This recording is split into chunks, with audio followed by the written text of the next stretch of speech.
Yes, I would like to add a meeting at the historic courthouse to the agenda. Item 4.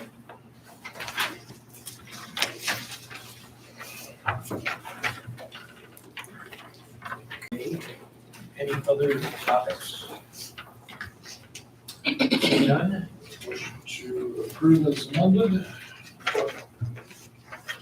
Any further discussion? Seeing none, all those in favor say aye. Aye. Those opposed, no. Okay, minutes for the August 25th regular board meeting.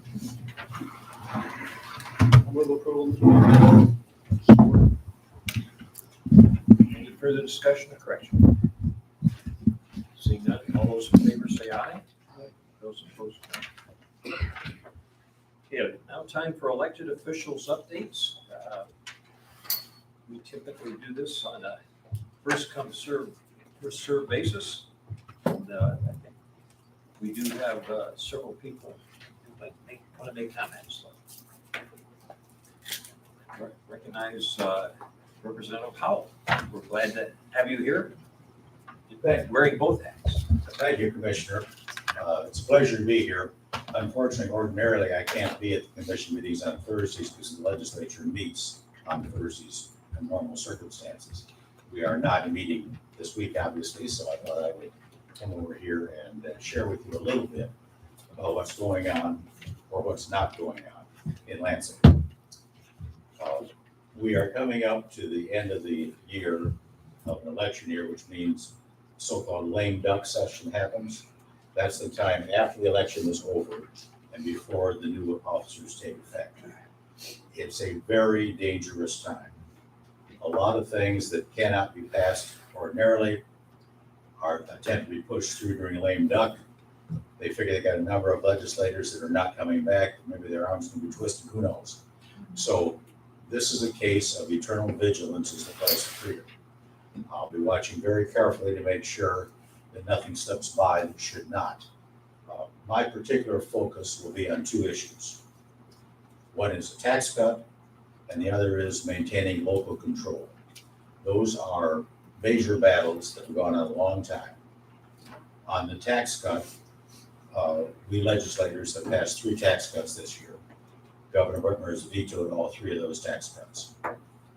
When we did the budget, we refused to appropriate $7 billion. We set it aside and said, this is not going to be spent except on a tax cut. So the money is there to make a general tax cut. I'm advocating a cut in the income tax rate as the most long-term fair thing that would benefit every taxpayer in Michigan and would have the benefit of keeping government spending a little bit more under control. So we'll see how that battle turns out. The governor's proposed a couple of miscellaneous cuts, a break on school supplies and a $500 rebate, neither of which address the costs that our constituents are being forced to pay with this huge inflation we're suffering through. We need to give them a tax cut. So anyway, that's one of my 2 focuses in the remainder of my term. The other is local control, which is a perpetual battle, as you well know as commissioners. The state and various entities are always trying to nibble away at our ability as local elected officials to make decisions for our folks. The poster child for the fight over local control in the last few years has been in Metamora in the gravel mining dispute, where the large aggregate corporations have been spending immense amount of money on lobbying in order to try to get the legislature to take away local control. They want to say, Metamora, you are, and it's not just Metamora, it's all 1,200 and some townships in the entire state of Michigan, as well as cities and villages. They would strip us of our citizen rights to have local input on zoning decisions on anything having to do with mining related. So it's a very serious thing, and my opponents try to paint it as, well, it's just a NIMBY. It's just because you represent Metamora and they don't want to gravel mine. It's way bigger than that. It's the principle that locals and local citizens ought to control these decisions rather than being at the mercy of a large corporation. So that's a fight that's ongoing. I have fought it now for going on 7 years. I know they're coming at us again in November, and we are endeavoring to deal with it. that's kind of where it is. I'll be happy to respond to any questions you might have or chat with you afterwards, whatever works best. Thank you. Thank you. Thanks. Typically, at this point, we don't ask questions.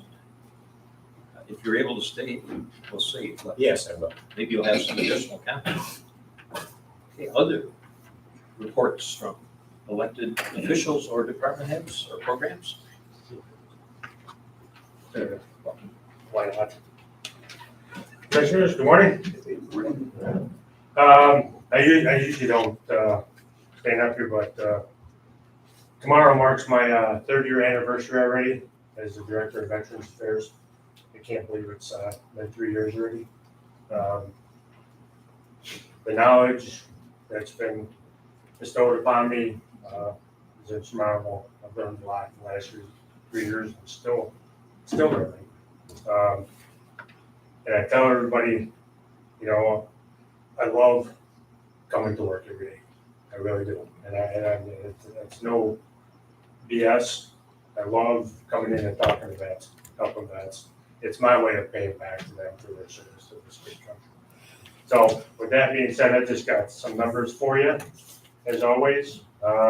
As of today, September 8, 2022, and this is a 3-year total for us since I started as the director.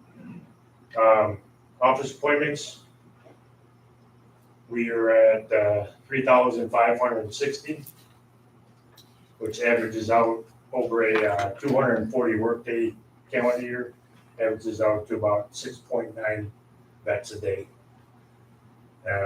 With the average appointment time between an hour and an hour and a half is usually about the time that the vet comes in. And it all depends on if they're filing plans or doing paperwork, updates and stuff like that. So, but that's just an average. Phone calls, I know it's insurmountable, but we have amassed over 16,126 phone calls, or an average of about 24.3 phone calls a day. Again, that's based on a 240-day workday calendar. Walk-in, veterans walk-in is 1,558, which averages about 5 to 6 walk-ins a day. That's without appointments. That's just veterans walking in, coming in and trying to get information from us.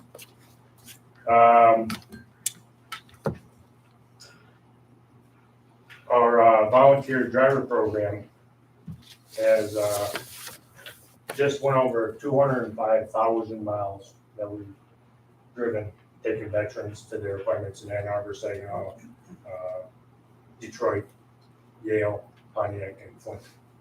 So our veterans appointments, 1,184 trips, 1,145. And the volunteer hours that they've amassed is almost 4,500 volunteer hours that the drivers have amassed in the last 3 years. And that's all volunteers. And Dial, I know I've addressed this to you before. We're trying to equivocate that into a dollar amount per hour that volunteers are giving us their time. To me, that's immeasurable. It's unbelievable. But we're always still looking for more drivers. So we have 2 grants that come through our office, Michigan Veterans Trust Fund, which is a state grant, and the Soldiers and Sailors Relief Fund, which comes through our office and our budget. Over the last 3 years, we've helped, assisted over 54 veterans that have totaled a grant of almost $87,000.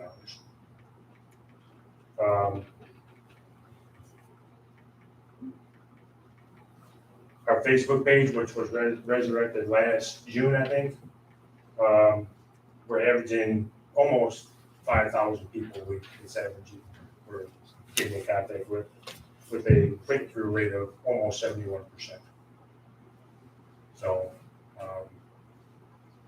people have had questioned me about advertising, and not trying to negate radio or TV or whatever, but the amount of money that I would be paying to one bet is great. But when I'm paying that much money and I'm not getting the number that equivocates to that amount that I paid out, it's not beneficial. And I'm accountable to the citizens of this county. They're the ones that are paying me. So, word of mouth, 93.7% of the people that come in our office is by word of mouth. And I think it's outstanding.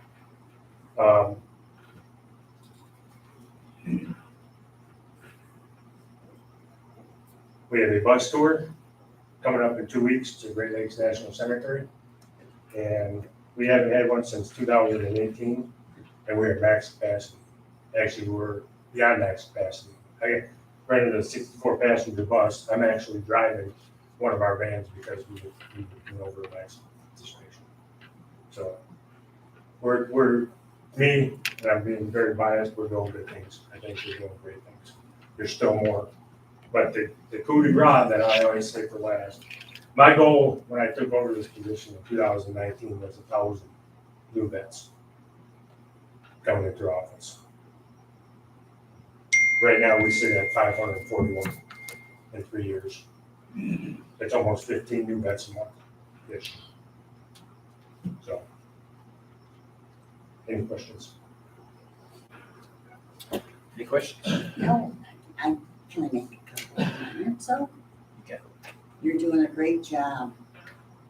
Wonderful job. The numbers are incredible. And Pete was at our ceremony on Sunday and gave the ladies a white rose, which was so much appreciated. It was really a nice finishing touch to it.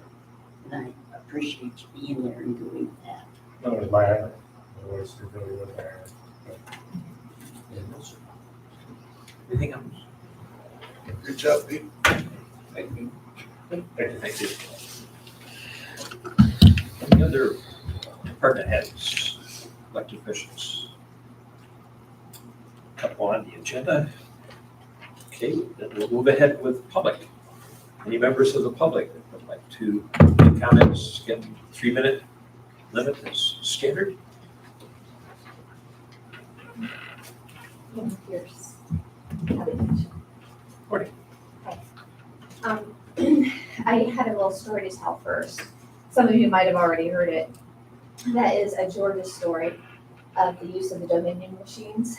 There were 3 commissioners, I think they were commissioners, running for office, and that none of them got 50%.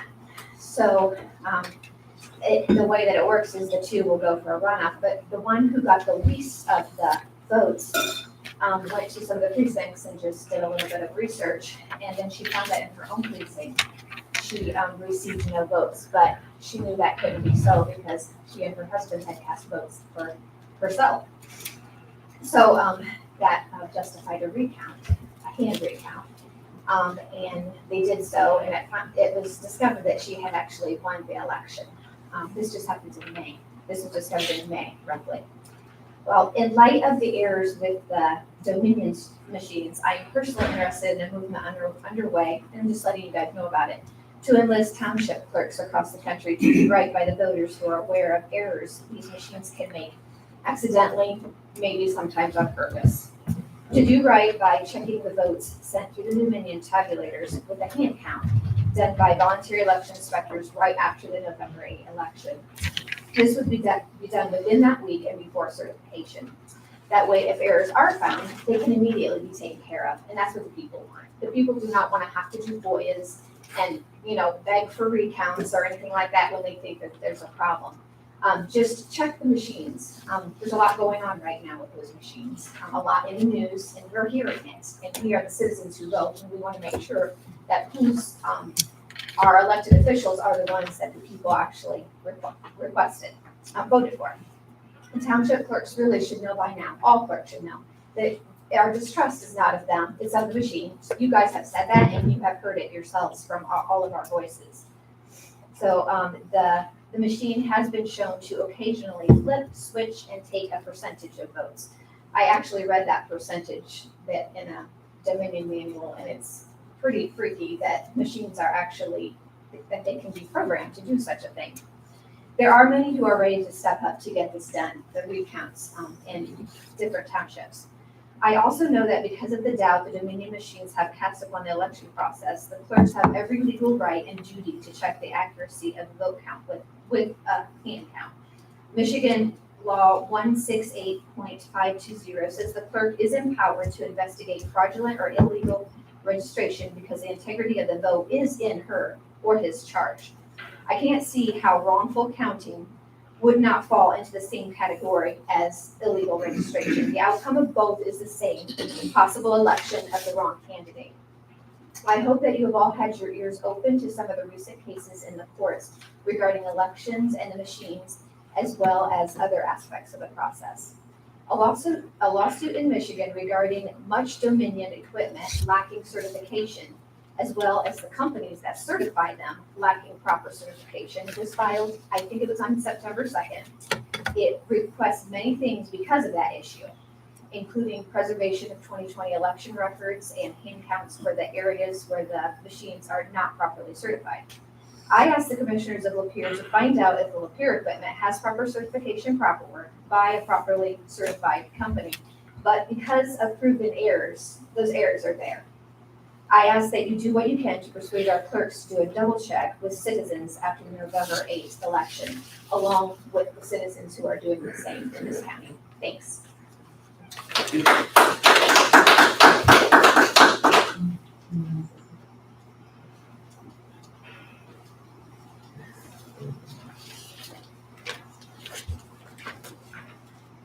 Alan Pierce, Hadley Township.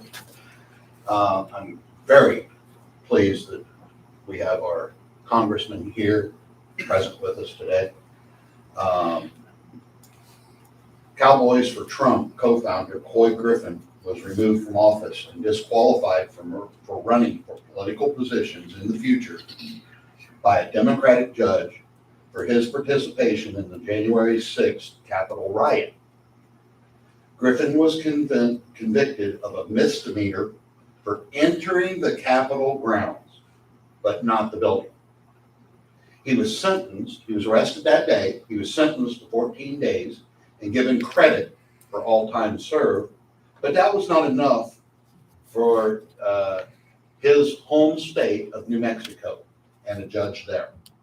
District Court Judge Francis Matthew ruled Tuesday, last week, that Griffin is permanently barred from holding or seeking local or federal political office.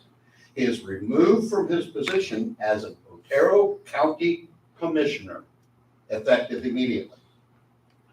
The congressman just said one of the things he's fighting for is local control. I do not want to see this happen in our county. In making the ruling, Matthew declared that Griffin participated in an insurrection after taking his oath.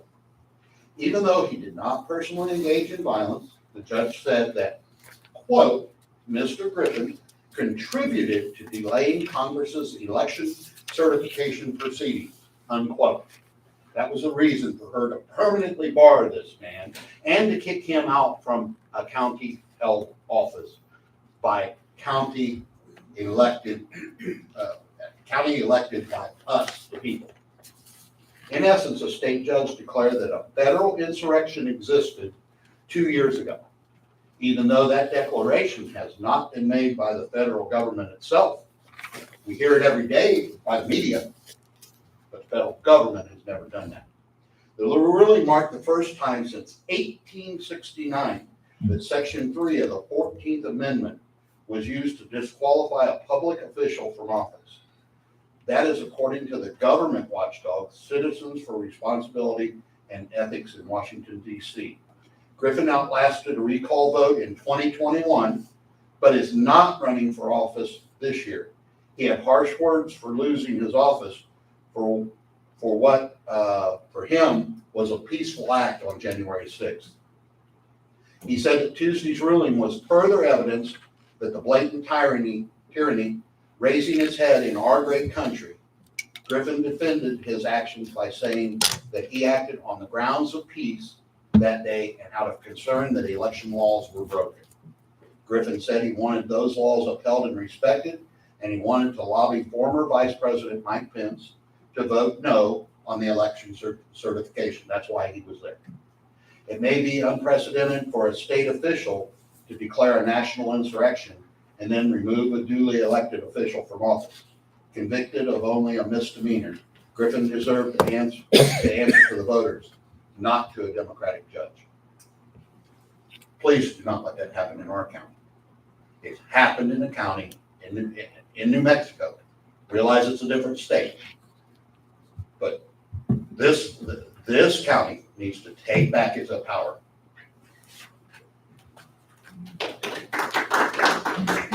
Any other public comments?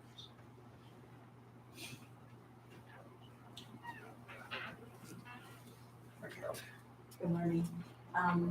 Carol Lynn, Marathon Township. And a few things this morning. There was, I don't know if you read the article, but, well, I'll start with the first thing. Lakeville Community Schools, the superintendent has sent out a letter asking for anyone who's involved or interested in an initiative they're relaunching a previous initiative that took place several years ago, the Power of Three, and they've invited to a meeting on September 15th, 2022, in the middle school cafeteria at 6 o'clock in the evening, and it's to, they've invited business people, people who are elected, clergy, and they're just, they're just trying to have input to make their schools better. I'm not sure if they want that input, but they're hopefully they'll get a lot of it. So then I don't know if you saw that the interesting article about MSU where all of the votes were found that were they were found people who were registered at MSU campuses when the campuses were closed. One was a middle-aged woman in the men's dorms. It's an article that is going to get a lot of press in the future. And a person, a woman was actually a real estate agent, and she was just doing some research on some properties. And then she found out that some of these properties there was no buildings there, but she found out that there were people registered to vote there and not just one. So that's going to be big, I think, in the future, and it's going to be, I'm sure, part of a nice lawsuit. And then I'm so glad we're talking local. So glad, because in our neighborhood, yesterday, 3 neighbors, including myself, had to go to the township because we have these huge trucks and many other vehicles who are, as we predicted, are turning around in our driveways that are part of this getaway, which is not a campground, which is a motel. There are, on, I think Saturday, I just was working in the garden and heard this big truck backing down our road. And it's one of the ones with the roll-off dumpsters. And I could hear it beep, beep, beep. And it's literally, if you know where we live, we're Cummingville Road, it's busy. He's drove by, backed up down the road, and decided he's gonna back up in our driveway. Well, he did. He missed the driveway. He hit, like we have a hickory tree. He took the branches with the truck. And of course, I happened to be right there because I was ready, and let him know that this just isn't gonna happen. Our driveway, the driveway across the road, Dustin's driveway down the road, not gonna happen anymore. So I told him to go back to his contractors back there, the destruction crews, get away, let them know what's going on. But anyway, then I talked to a couple neighbors, and they were ready to make a complaint too, because they did the same thing. They're going in their driveways already. So we all ended up at the township yesterday and made a complaint. And I did receive a email back from she was the treasurer, and she said that someone was going to contact everybody and let them know what was going on. And one of the situations we have is Getaway does not want a sign to show where this 46, I don't know, it's 45, 46. They don't want a sign out front that shows where this,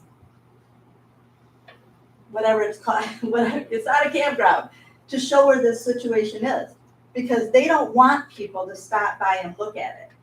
They only want the people who went and got the credit card, made a reservation, showed up, went to their little cabin, put in the number, and to go in.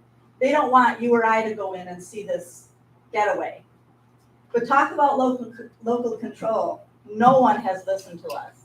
No one. And I know you are the county. And I know you always, some people say the township has more power than the county. Well, when you have a township that, I don't know what, that doesn't really adhere to too many of the ordinances. But our ordinances for signs says what you can have, but it doesn't say what you should have. So if anybody can help me in finding out what a county ordinance is or a state ordinance is, but they need to have a sign. It's a commercial, I don't care what it is, it's something they say they can have in the ag zone. But if it's a commercial, they're a corporation, Marriott is involved, they're a corporation to having a business, there should be a sign out front that says, we're the getaway. I mean, it just makes sense. We're up to three Am I- minute limit. Okay, well, I will end up with everything at the end then, thank you. But anyway, signs are important. Any other members of the public want to make a comment?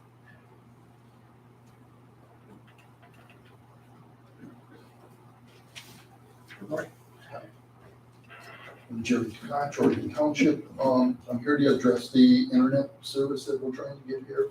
Last week, Mr. Bishop kind of explained how they're, in progress getting things done. He made the importance about filling out the survey for everyone. There was like a Zoom call explaining that, and made the pitch about yard signs, billboards, whatever they're doing that. For me, it seems that it's important that our students and peer community school students kind of get a priority on that. So I addressed the school board yesterday asking that, and I was pleased to find out that Superintendent Wandry said, yeah, they are working with the county on getting their internet service there.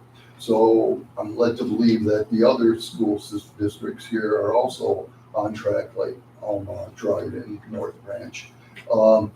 But one thing that I hope isn't neglected is the school districts that are outside of Lapeer County. Goodrich, Brandon, Oxford, Hadley Township is unique in that it has 4 school districts in there. Even Elba Township, you have people who go to attend Davison High School, or Lakeville schools is kind of split between Genesee and Lapeer County. So there needs to be coordination with Genesee County, Oakland County, Lapeer County, as far as getting this internet service. I mean, students should have some sort of priority on that. I mean, it's important that,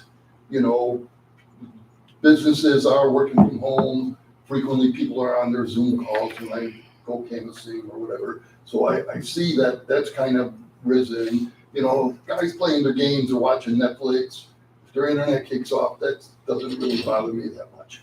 But when someone, like I've had my granddaughter doing her homework at my house, and when the internet service kicks out, well, that gets frustrating for a 14, 15-year-old person trying to do their schoolwork. So I see that they. I think we're at that 3-minute limit. Okay, so we should be working with the other school districts that are on the periphery there too. Thank you. Thank you.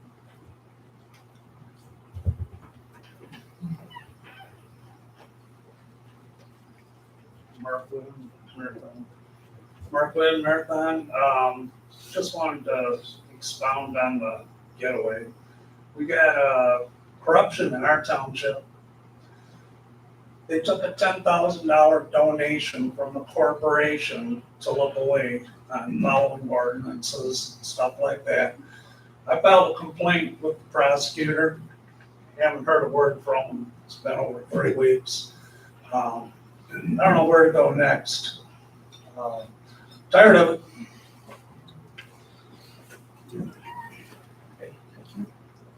Any other comments? If not, let's move forward on the agenda. Maybe things passing around. We can get, so new and old business, drain commissioner is here. We had a discussion on the Lake Lapeer project. We're just updating any knowledge. We're looking at dealing with this issue a little bit later. I think in another week or two. But I think your meeting here was to allow a vote on the 29th. Right. I had given you a letter that went out to the district for my day of review. And it was mentioned that it was unclear. There was a number there to call if you had any questions. I only got 17 people out of 380 properties, including no board members from the association, including no board members from the association. So you've allowed them their meeting again to vote on whether to allow me to go ahead or look for grants. The one grant they talked about, 445 million. It's for high hazard dam. It is a high hazard dam that fails to meet minimum dam safety requirements. The inspections have been passing in good shape. So I don't think any of this fund would be able to get to this dam. It's also a private lake. Michigan funding is very unlikely to fund private lake if public isn't allowed in. Another issue of trying to find. We found a couple possibilities out there that might be something, but again, any search is going to cost money to the district. I'm sitting on what was originally approved at $220,000 or more project. I have been moving along with different things in that. If you fail to give me a vote to borrow, I will need to work on what do we do with the money that needs to be paid. Do I assess it this year and get rid of it? It can be a chunk of money. any questions for Joe? First of all, I want to thank Joe for the information that I requested. I think it was very, very good. And like I said, I was worried how well that was published. The fact that it went out to everybody and it had the question and answer section. I think that the point that a few residents suggested might have been the issue that it wasn't the details of that one. I think that there might have been confusion between what was already, like you said, the 212. What was already a project underway, and they might have thought that that notice was just, a continuation of that. You are going to be attending, I'm sure, to give the same information that you just gave us. We're going to be attending their meeting in a couple of weeks, right? So when we move this, 21st. yeah, so when we move this to the 29th, we'll be ready to take that. And I'm hoping to take whatever I can find on the grant to give those that are there to vote. The total look at what's available and not available. And I think that's important. Dissect the main elements of that particular grant.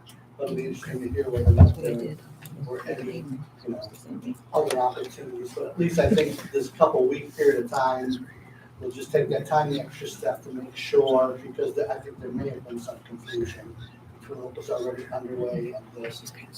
Just buys a couple extra, little bit of time to make sure that, people are voting for them. So with that, I will at least make a motion that we move with the board the issue to September 29th, which we get that.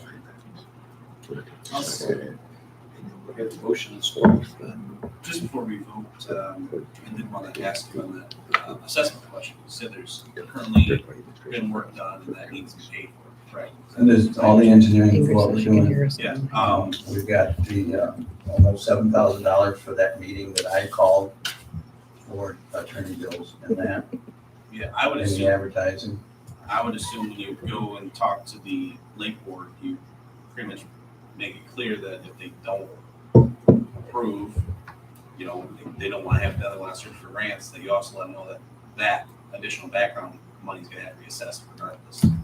Because at least that makes sense to me, that's still got to be assessed by them, because we're not gonna take out the loan as a favor to the association, then they're gonna have to pay for the engineering fees. We've got, basically, the whole contract is in the works. Yeah. And in that works, then I got with the attorneys with our redoing of the roll, that we now had to have the county board approve. I worked on 3 other dams with not coming for approval to borrow. Any other comments or questions? We have a motion and a second. Yeah, I'm a little confused, Joe, on what you're saying there. So this is kind of a two-phase project for this work, correct? Well, there's the building of the rack, which is happening. That's we what's have- already been approved, already funded. Well, I'm paying on it. It will be, as they finish it, it will need to be paid for. Okay. And then there's the work to go on the site, and none of that's been done yet.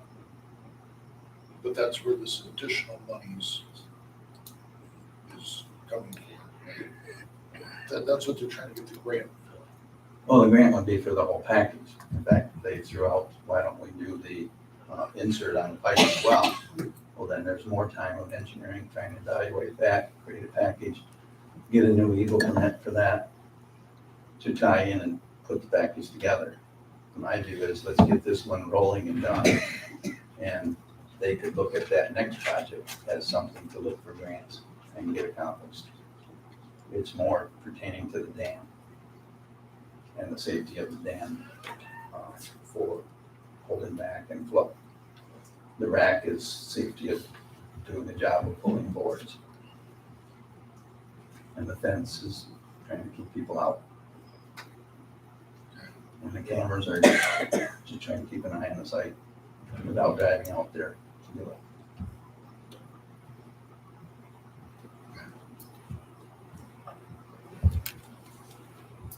So I'm not sure I understood the answer to that completely.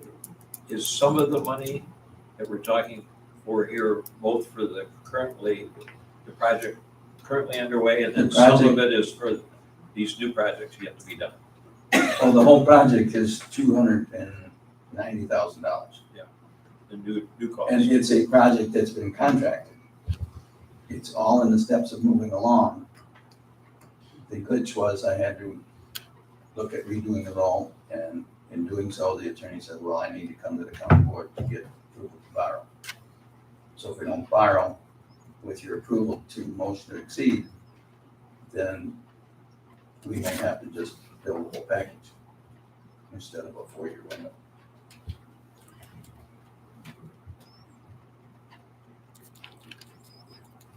If we stop the job completely, we got the contractor with a contract that is likely to need to be additionally paid for his delay, whatever time that would be. And he has to come subcontracts in his package that are all sitting waiting.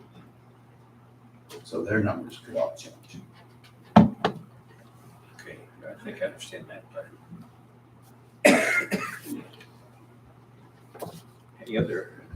Any other questions?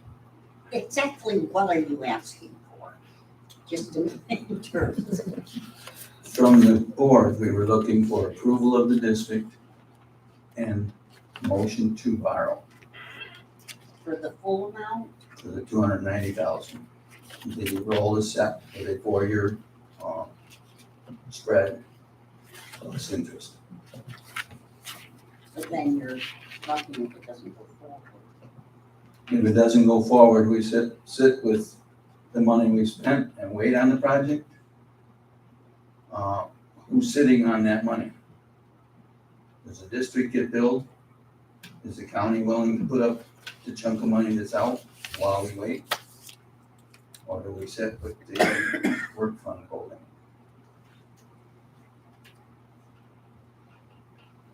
That's why I said I would assume that the district would pay for it. The district's gonna hold it up, the district pays for That we In trouble when you assume. I know. I always do.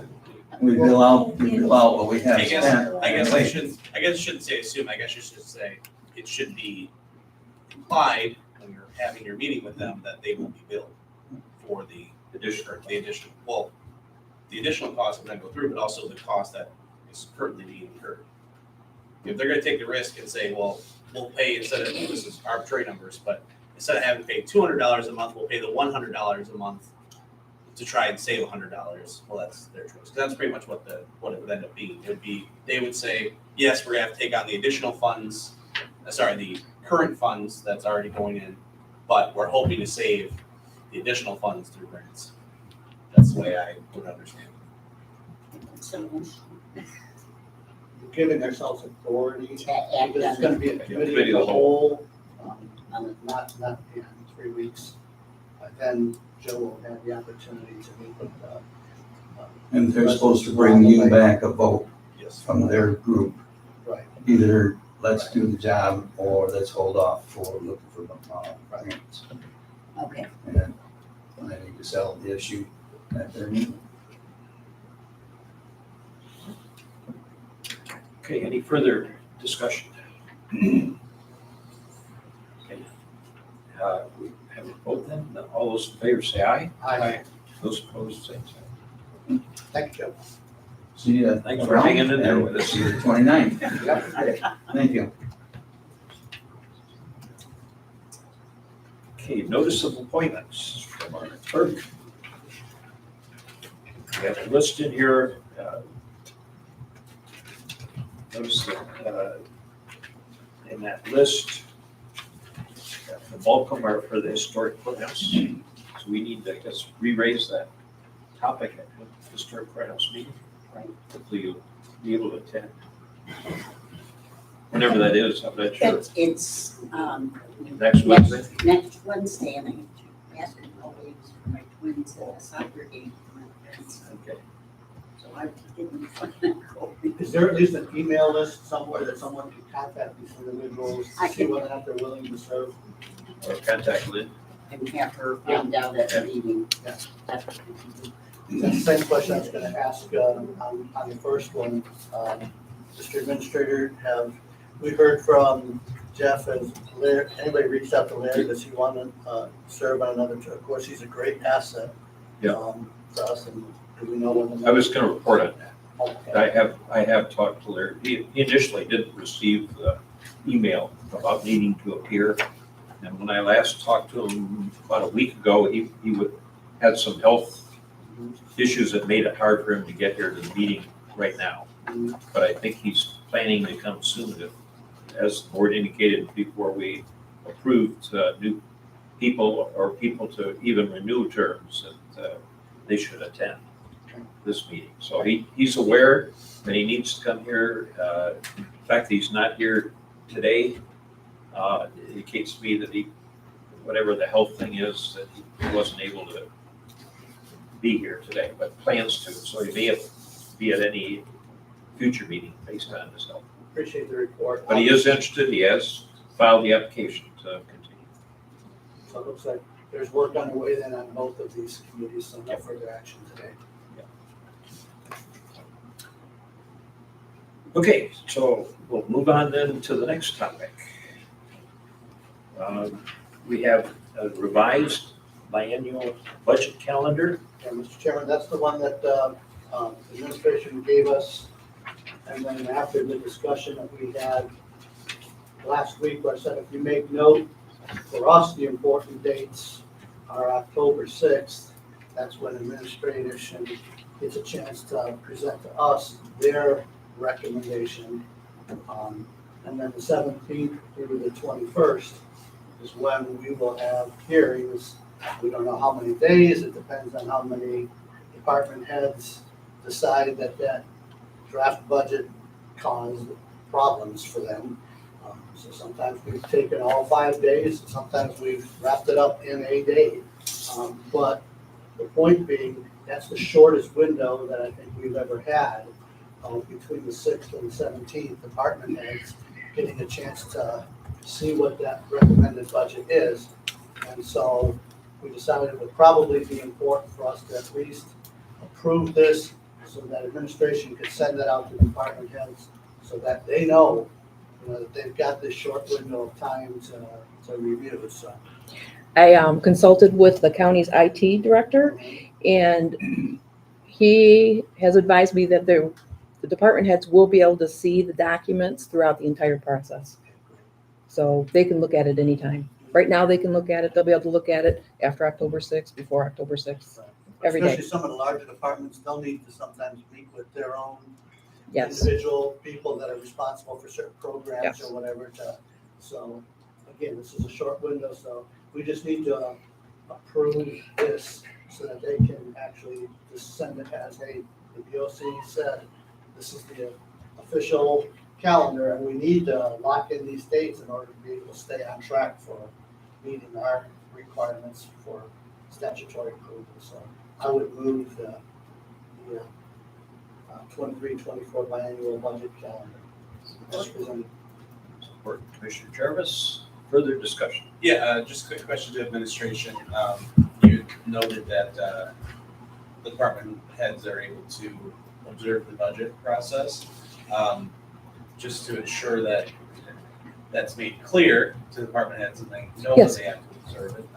Have we sent out an email or something to remind them to do that? They can. I haven't sent out an email probably since July, maybe, but I've in communication with the department heads daily on the subject, especially with the compensation and classification study in progress. I met with the sheriff's department and friend of the court yesterday. Today I'm going to meet with the Veterans Affairs. Tomorrow I have an appointment with the prosecuting attorney and somebody else. District Court. Monday I've got the treasurer, the register of deeds, maybe the drains. So I mean, every day. This is an everyday process. I just want to make sure But to that, segue on what Yeah, they'll know. Commissioner They just said know. over there, I think They one of know. the reasons for us approving this is so that we can send out Yep, something. they know. Because we've had in the past where there's just small, little entities, small, little programs that got overlooked. Jerry in the definitely process. has his. Yeah. And they come to us later and they make a request, and it's Yep. like, now you needed to make a request during the budget, and because Yeah. again, it's such a Yeah. short window. Yep. I think we need to make sure that everybody gets MSU some is type all of good. official notice, so we could say, see this email here with this attachment, you were notified. Okay. I just don't want to have like he says, someone come and say, well, I wasn't told. And then we go, oh, well, if you weren't told, I guess we can't put it against you. Right. So that's all. So just Yep. agree with Yep. Commissioner Schneider on that. Okay. I'll send out another email. If you could CC us Sure. in that as well. Sure. That'd be great. Okay. Thank you. Further discussion? Seeing none, all those in favor say aye. Aye. All those opposed, no. Okay. On to, we have a fourth item we added about meeting at the historic courthouse. Yeah, this has been something I've always wanted to do. It's something I think is needed to be done.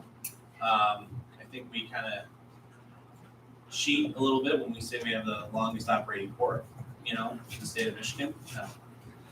Courthouse, I should say. Now, that's mostly true. I know we do our summer things, but I figure we have a beautiful facility over there. I don't know why the county doesn't go over there and have one meeting a year. From what I understand, the logistics aren't impossible, but I would also defer to the Historic Courthouse Committee's thoughts on that as well. So Linda? Oh, I think we'd love it. I mean, as much use as we can possibly get out of it. It's great. Judge Barnard usually has a meeting there, but because of the Zoom and everything, it really isn't equipped Yeah. for that. And when it comes to being a historic courthouse, excuse me, it has to be preserved as is. I don't know if the temporary, if that's fine, I don't know what can be done structurally and if it's gonna be permanent there. But for our meeting, could we possibly just say there's no Zoom that day, or? We can make an accommodation to have some type of internet connection there, whether it's a hotspot Okay. use or, that can be done.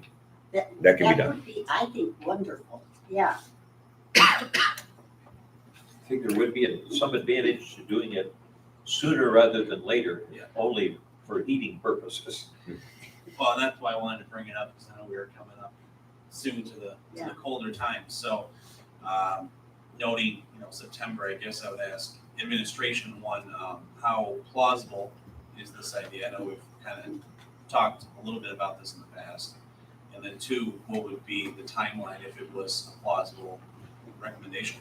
I say we just set a date on the calendar, we aim at it, and then we'll work backwards. It would just take a little bit of coordination from building and grounds.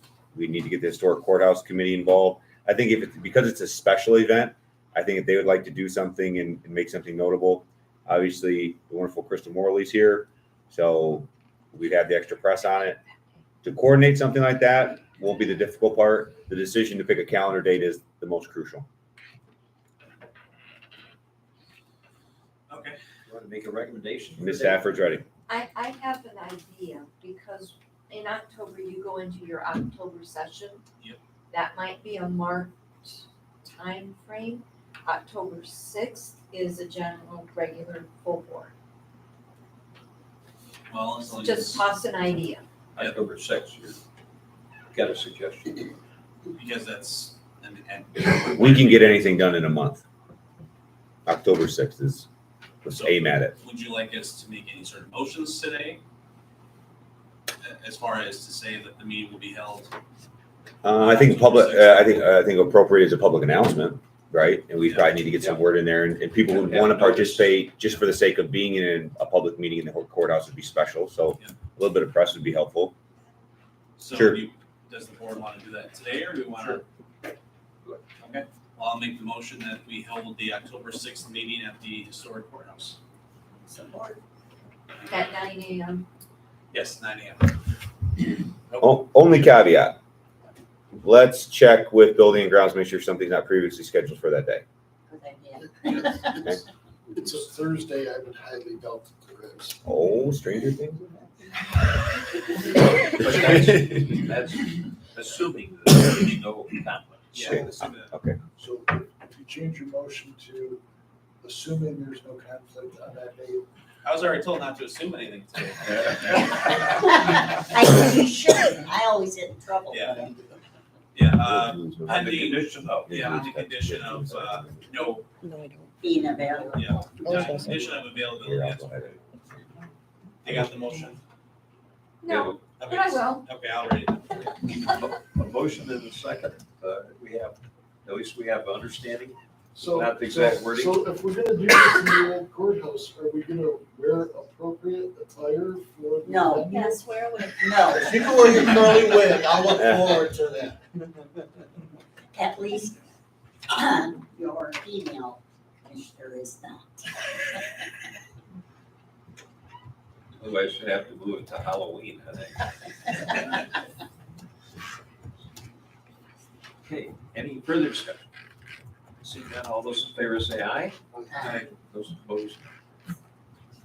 Good, glad we're doing that. We now are to draft motions. Commissioner Snyder, I think you might be up for it. Before we start that, can you make one comment that we need to get out there too? For people that aren't aware that the courthouse does have an elevator to go upstairs, so there's not an issue for handicap. So long as you're not claustrophobic. Oh, yeah. It's like a closet. Yeah, keep your hands away. It's a closet with a rope. Guys, when is the last time the county commission has met over there? I don't think it ever has. Yes, it has. Oh, it has? I have to do the research. We used to every Oh, really? once, yeah. So it's been in the last 15 years. Oh, yeah. But not recent. Okay, draft Okay, motions. draft motions, committee of the whole. Commissioner Snyder, would you Yeah, they're on the release motion? Give a second to motion. last page of your agenda packet. There are two motions, and the second motion, I have a revised motion from administration because of some information on the first one that was not accurate. So let's do the first one first. The first one was the kind issue, and I will move that. Second.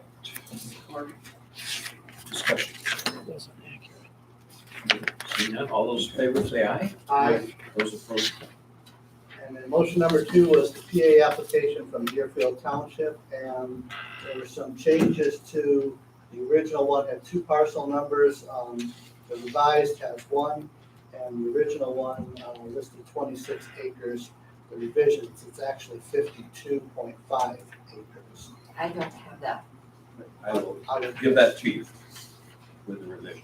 If he doesn't, I will. So I will be moving the revised, corrected draft motion that we have before us from administration. Support. Discussion. Everybody's clear? Okay, all those in favor say aye. Aye. Those opposed, no. Okay. We will get clerk the revised edition. Okay, and then personnel. And then the back page, the very back page has two motions from personnel meeting that we had after the whole last week. Both of those involve corrections, position vacancies, the sheriff's department, one for an internal transfer and one for a recent resignation. So they're both already budgeted positions. I will move both of those. Support.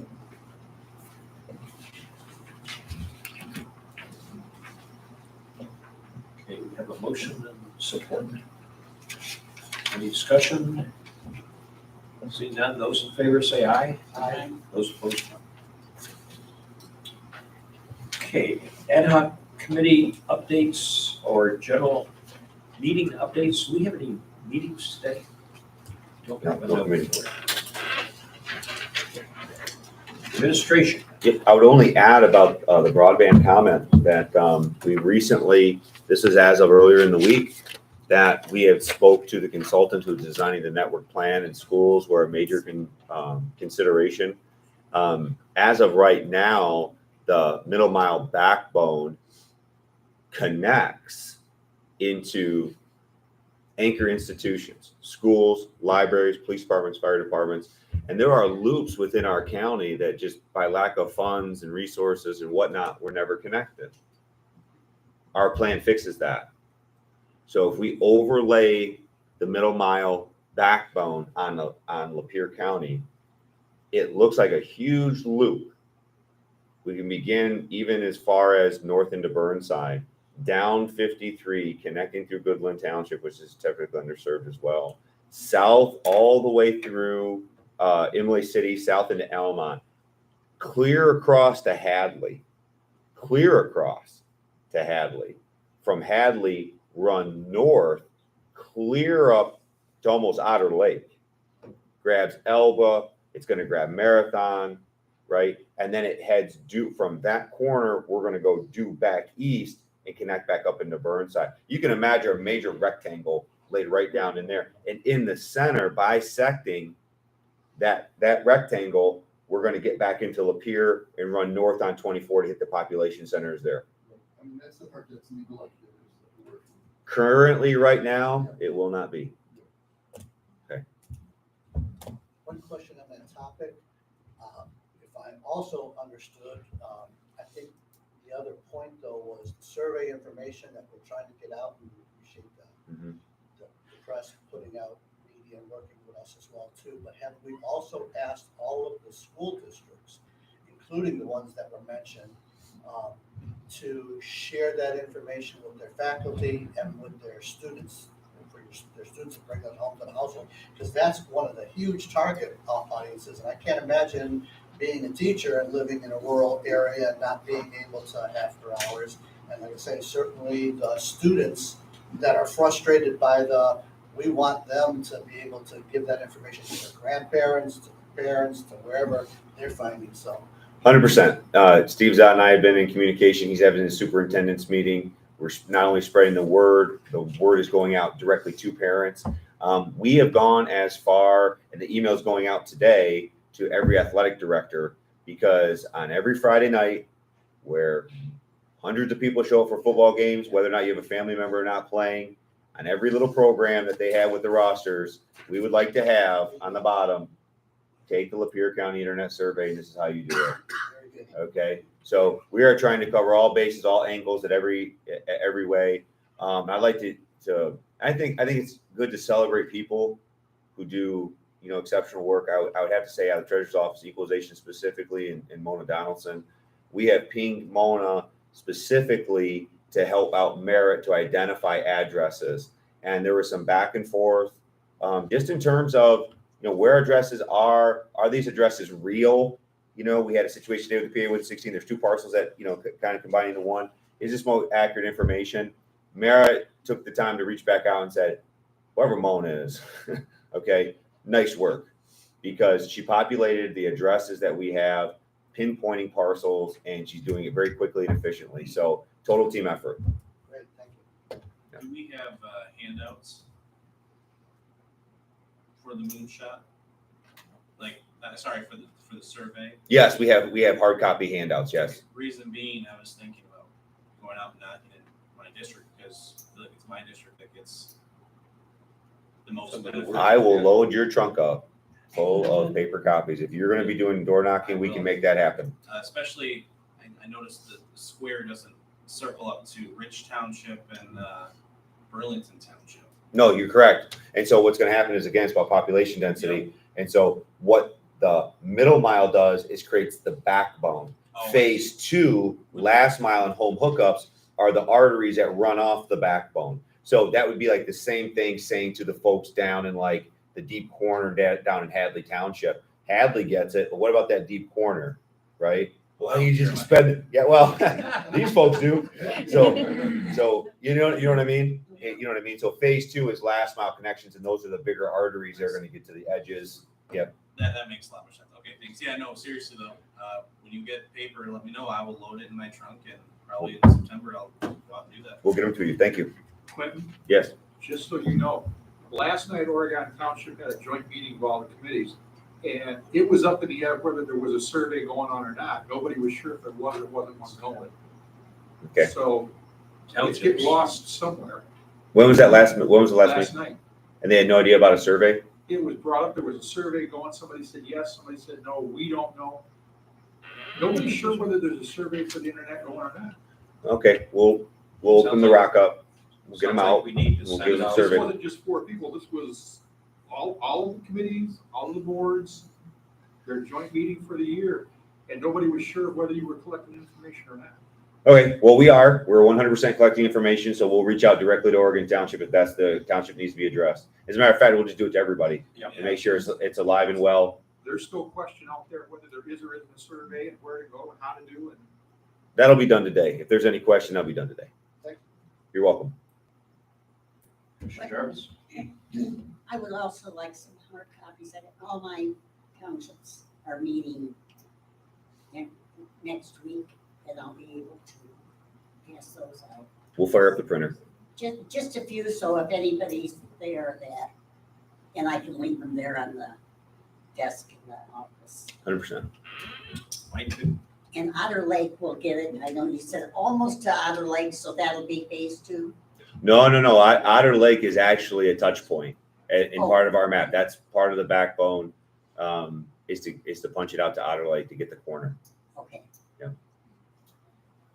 One other sector I'm sure you've already thought of, but I'll ask anyway, ag business through extension and through Farm Bureau. Yes, of course.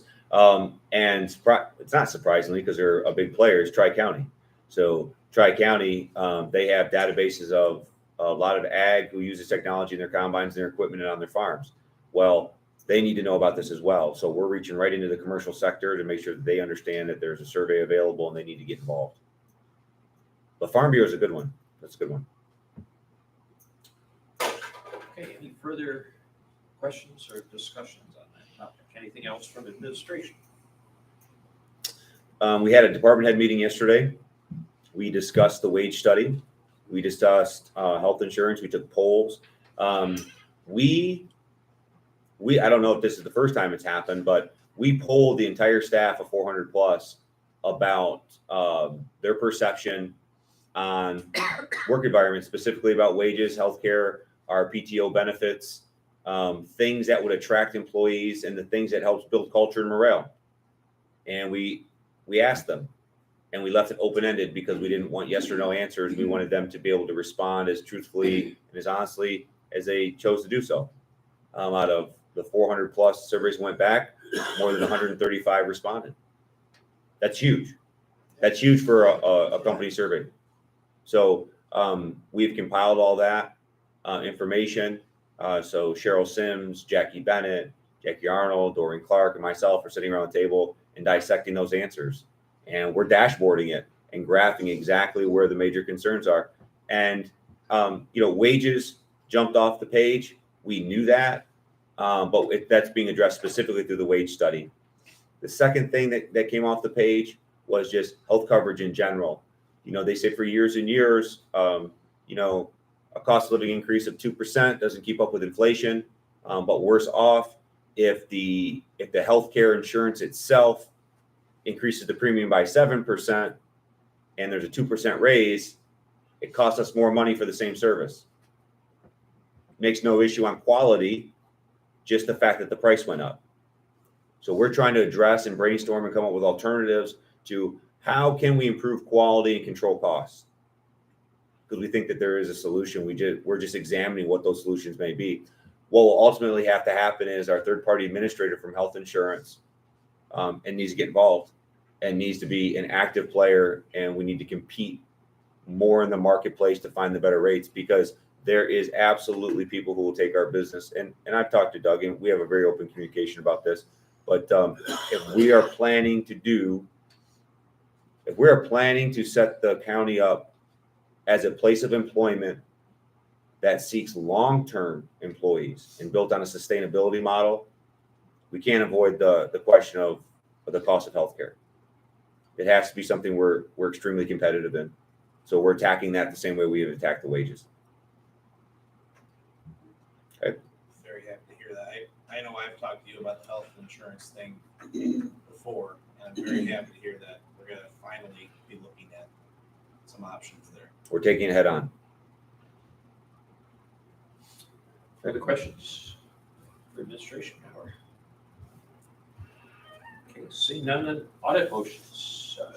Commissioner Snyder, again, I guess I'll call on you to do our traditional motions.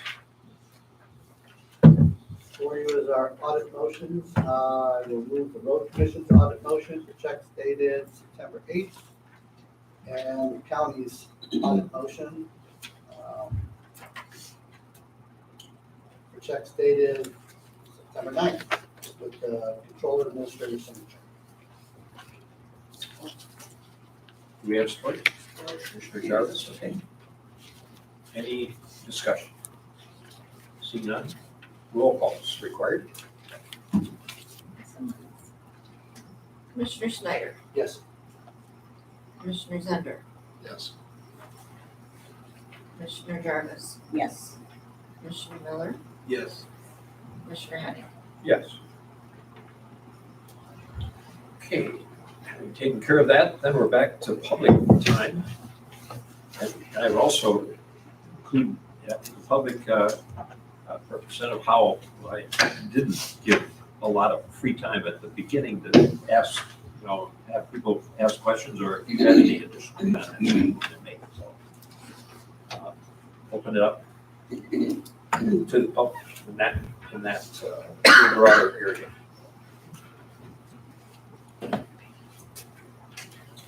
Carol Wynn, Marathon Township. I guess I don't talk fast enough. I'll do better. It's interesting that you're going to have your meeting at the old courthouse, because the 200th anniversary of Lapeer County is on 9/18, and not only on that day is the 200th anniversary, but Stand Up Lapeer County is having a Choose Freedom celebration at Roden Park. And that is part of our celebration to celebrate the 200th anniversary of Lapeer County. Just listening today of some of the decisions regarding Lake Lapeer, first thought that comes to my mind is haste makes waste. There's still pornography in the schools, and I'm so proud of the moms and dads and grandparents and clergy that are still fighting this pornography, and they're doing a wonderful job, and they're having things removed. I would encourage more clergy to be involved, because it is a moral issue, not a freedom issue. They've awakened a sleeping lion, and I'm very excited about that. Last night at our Stand Up Lapeer meeting, Truman Mast, who will now be a county commissioner, did a wonderful presentation on Constitution.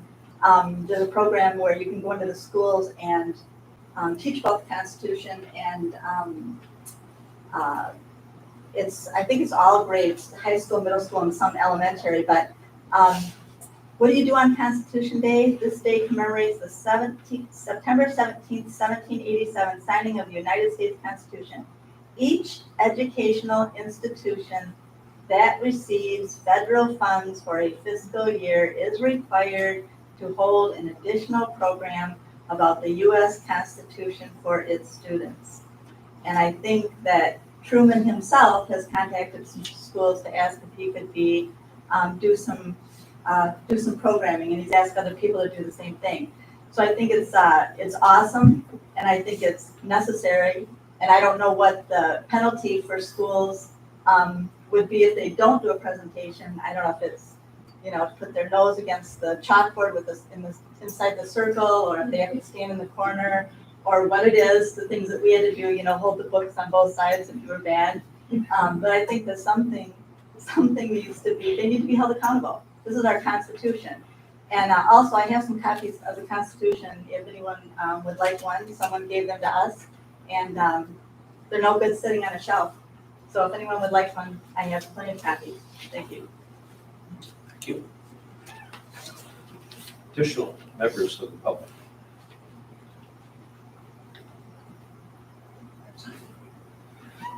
Okay.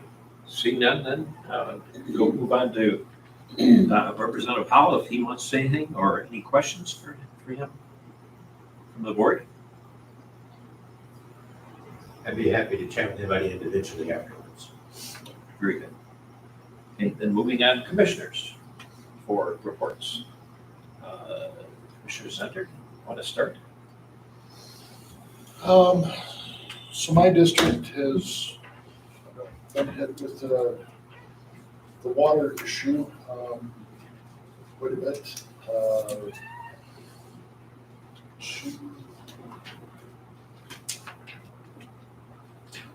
Last week, man? It was last week. I was involved with helping pass out water filters at the fairgrounds for residents of Emily City. Did get a text today. Looks like Almont's numbers looked good. They were concerned with, because of Emily City having some lead issues, they were concerned that Almont might as well. Looks like Almont's numbers have come back and they're fine. So,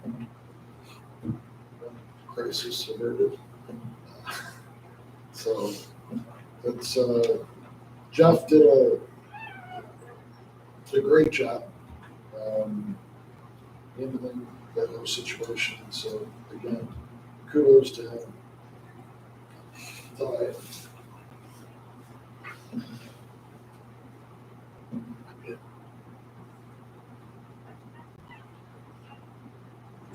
Good.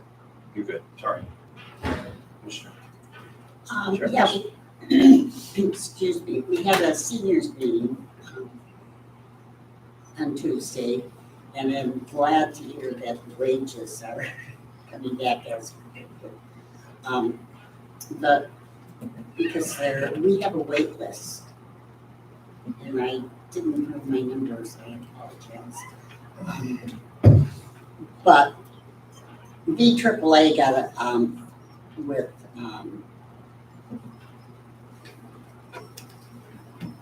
our new director, Wendy Brown, thankfully, and we'll get with Kathy, in regards to some things that, alternatives to entice some workers in, and what they can look for and what they can maybe try different things, so they're gonna work with them. So, and that's the only thing with the holiday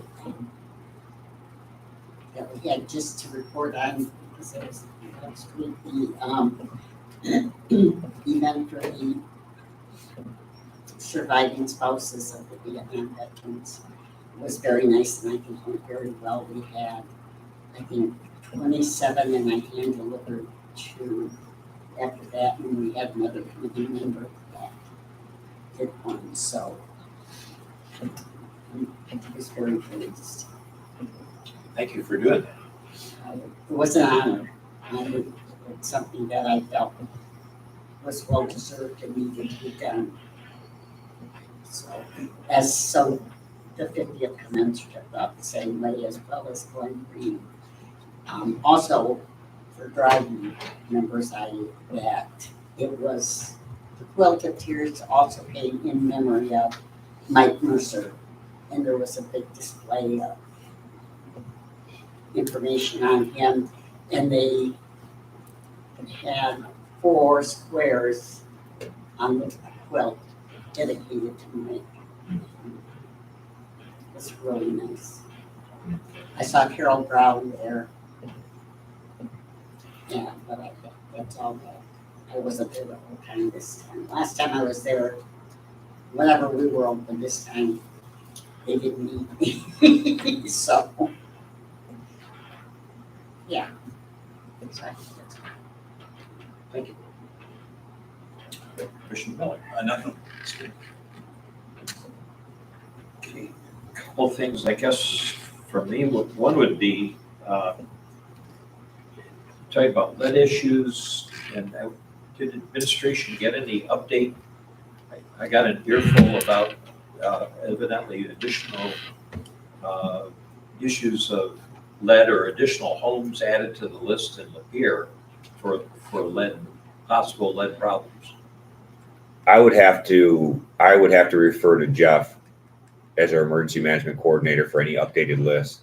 I wouldn't want to speak or give any false information that I do not know about. Okay. Jeff would have that answer. Because evidently the list jumped in size. People or homes that might be affected. Again, Jeff would be the one to provide that information.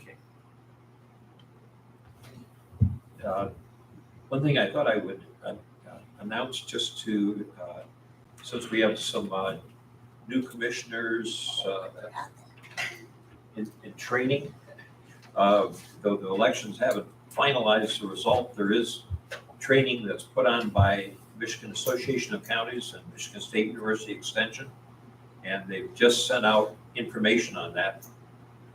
So there will be information. Frankenmuth is the closest site for in-person. I think there's other options, including online option.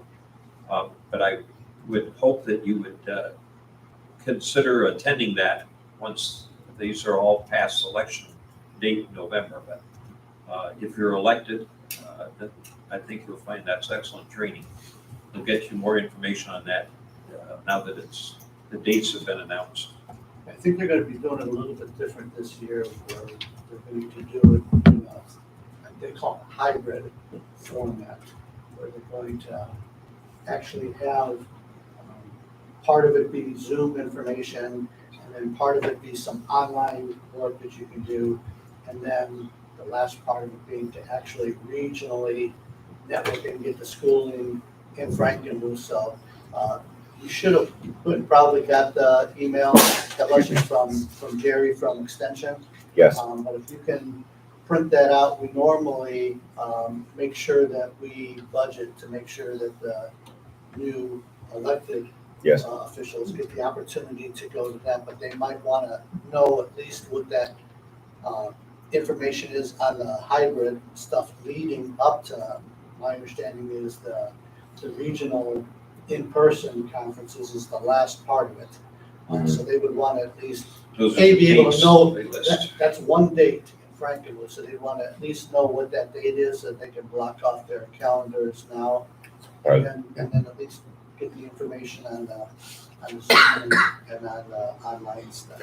So, No, that's good. I'll have that information. This morning even, I reached out to Jerry and asked what it would take for MSU to be here in county. I don't know too many counties in the state who are turning over 6 or 7 commissioners, and that level of education and that level of just knowledge gap, the learning curve, we want to shorten it as much as possible so we hit the ground running in January. How does MSU come personally here? I know they have trainings and whatnot, but Eric Walcott, he can show up and talk budget, Robert's Rules of Orders, and things like that. He can do that in person. I think that'd be a great option to explore as well. Obviously, go as a group, but obviously if we can bring some additional in-house under our, so it's us. It's more exclusive, and we can ask questions directed, just for Lapeer County.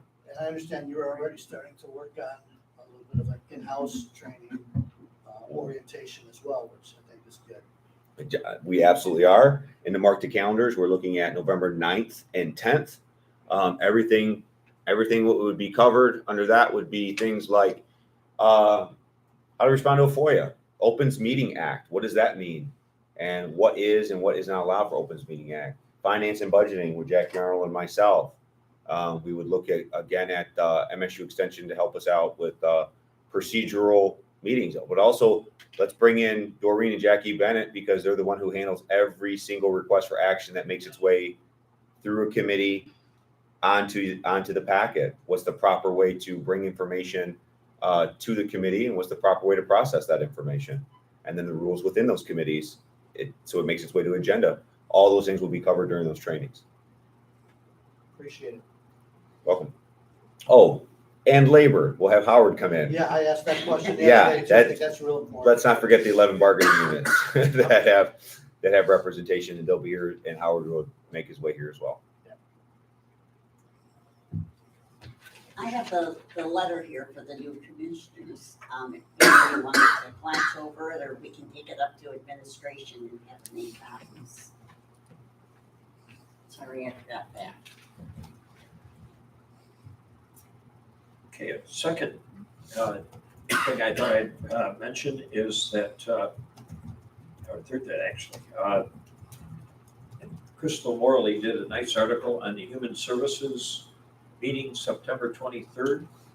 The Lapeer County Collaborative is doing something it hasn't done in a number of years, but has done over usually periodically, and that is for agency staff to get together to share what each of the different agencies do that they want other agencies to know about. The purpose being not just that the directors, but the line staff also know what are all of the services that are provided in the county. And this has been something that the county has been very concerned about, and has been effective in terms of keeping private and public human services talking to each other, collaborating and working, because they work often with the same families, coordinating services, things like that. September the 23rd, and again, I direct you probably to the article in Crystal Morley put in the County Press, this last issue, I guess, Wednesday, right? Was it? I think so.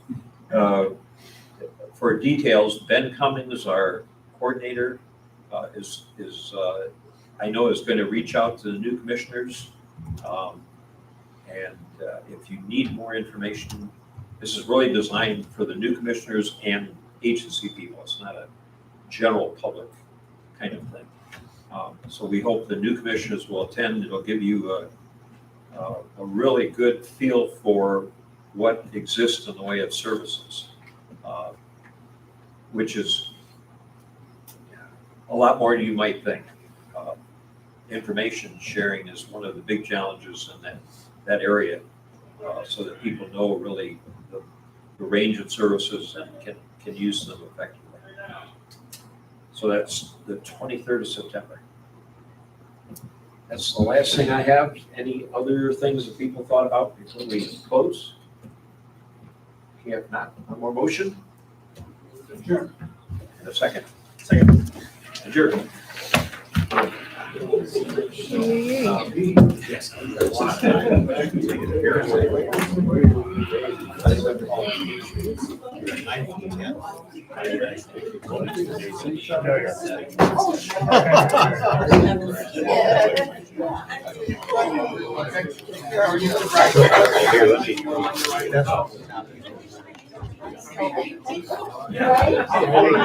Troy doesn't print it out.